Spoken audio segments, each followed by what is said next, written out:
People shoot movies that make millions of dollars on iPhones every year, and they're getting better and better all the time. Why would anyone use a professional video camera? And is this even the most interesting question that we can ask about this?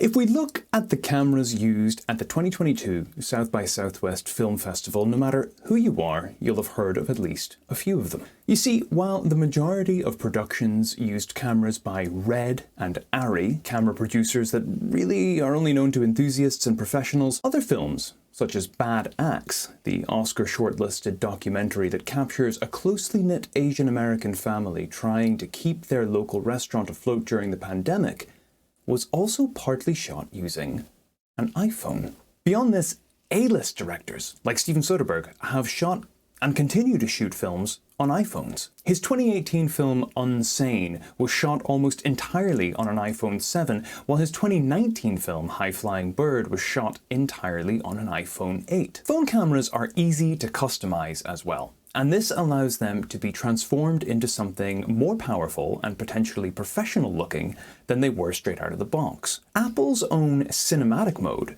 can also produce stunning footage that's deceptively professional looking, while apps like Filmic Pro and Focus Live give creators more control over the hidden features of their iPhone cameras, allowing for artistic control over important aesthetic elements like white balance, aperture, and shutter speed.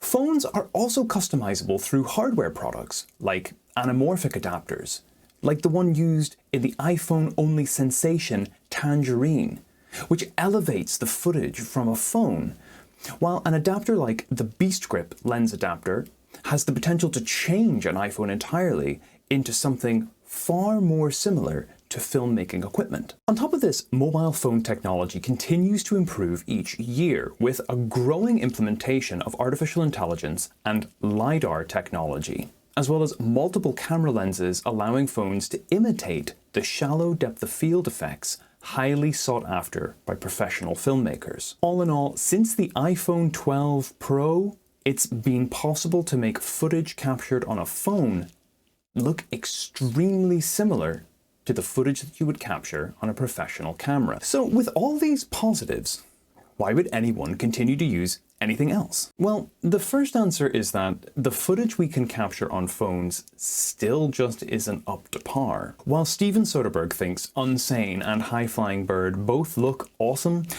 not everyone agrees. Several critics have complained that Unsane didn't really pay off, and more brutally, that it didn't even look that good for an iPhone. Now, you might be wondering, why is that the case? Surely both devices, phones and digital cameras, are both digital video recording tools that use lenses and some sort of technological magic to capture the world around them. Well, the answer really does come down to size, but probably not in the way that you'd expect. This subject is kind of a rabbit hole and I don't have time to cover it completely, but put simply, there are two major factors to keep in mind when it comes to thinking about the strengths and limitations of smartphones. These are the lenses and the sensors. Digital cameras use special light capturing devices that turn the concentrations of light that they experience into data. These light sensors are extremely advanced pieces of equipment and have radically different impacts on the images produced. Simplifying this way down, if you have a large sensor and a large enough lens to cast an appropriately sized image onto the sensor,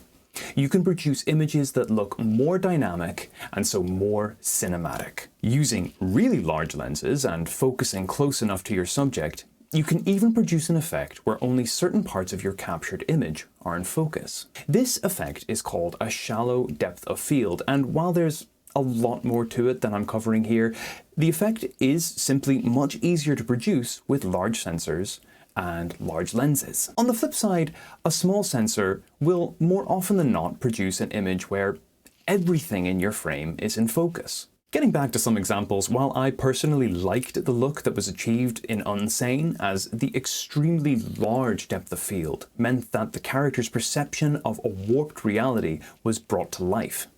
However, I didn't like the effect when it was applied to High Flying Bird. I actually felt that it was kind of distracting. Focusing on the opening scene alone, there's a lot of distortion to the image caused by using a smartphone. And if we want to, because of the large depth of field, it's possible to just watch the characters in the background of the shot. To try to work around this, Soderbergh has to heavily grade the footage, which is basically applying the cinematic equivalent of Instagram filters to it. And the look is something much more akin to scenes from, say, The Matrix to a straightforward drama.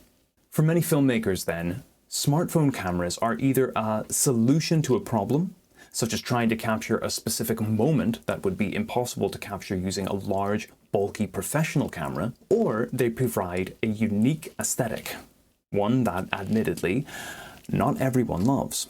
So, iPhone footage looks weird. Big cameras make nicer footage. End of story. Well, I don't think so, because actually I think there's way more to this than simply asking if one can replace the other. The question, will phones replace movie cameras, is actually kind of a weird one in the first place, and that's because by and large, they have not only replaced cameras, they're a bigger innovation than cameras ever were. Companies like Canon and Minolta have largely abandoned selling consumer cameras to popular audiences and are instead focusing on smaller, more specialized markets, like medical imaging. Sales on cameras bottomed out a long time ago, and cameras have been deemed a specialist product. Specialist companies like Red and Ariflex don't target the consumer market, as their products are designed only for use by professionals and priced accordingly. One area this is less clearly cut and dry is the issue of the influencer market, which is right now a growth area. Cameras like Sony's ZV line are targeting this market currently, attempting to blend ease of use with professional level image quality. However, products like these are an attempt to cash in on a market that is seeing some growth now, but that is likely to be short-lived. A smartphone will come along that uses innovation like artificial intelligence and LiDAR to create images that are better than a similarly priced cinema camera could produce, and that does so without requiring all of the technical knowledge that comes along with that. Another reason the question, will phones replace movie cameras, is weird is because in Hollywood productions, the use of professional cameras is as much about creating footage consistently and reliably as it is about creating footage that looks good. When there are billions of dollars at stake, what's important isn't just the appearance, but the reliability of the equipment. Budgets of billions of dollars is simply way too much money to trust to your iPhone. Hollywood is also notoriously slow moving. One reason Avid has stuck around for so long isn't that it's great technology, but because it's reliable, and everyone has already invested in it. Even more interesting to me, however, is thinking about how these two fields will converge. Cameras, simply put, aren't for everyone. But in trying to equip smartphones with professional level imaging qualities, new technologies have been developed. It's extremely exciting to see the development of the iPhone cinematic mode and its use of LiDAR. Looking at the editing features on an iPhone 13 Pro Max, where one has the ability to control what is in focus and the extent to which the background is blurred, this technology is full of potential. What makes this so exciting isn't merely the potential to get a shallow depth of field on footage shot on iPhones, but for new technologies that allow for greater control of captured footage in the future. Implemented well, this technology could mean film productions that are free of missed shots, because you can just adjust what was in focus in post.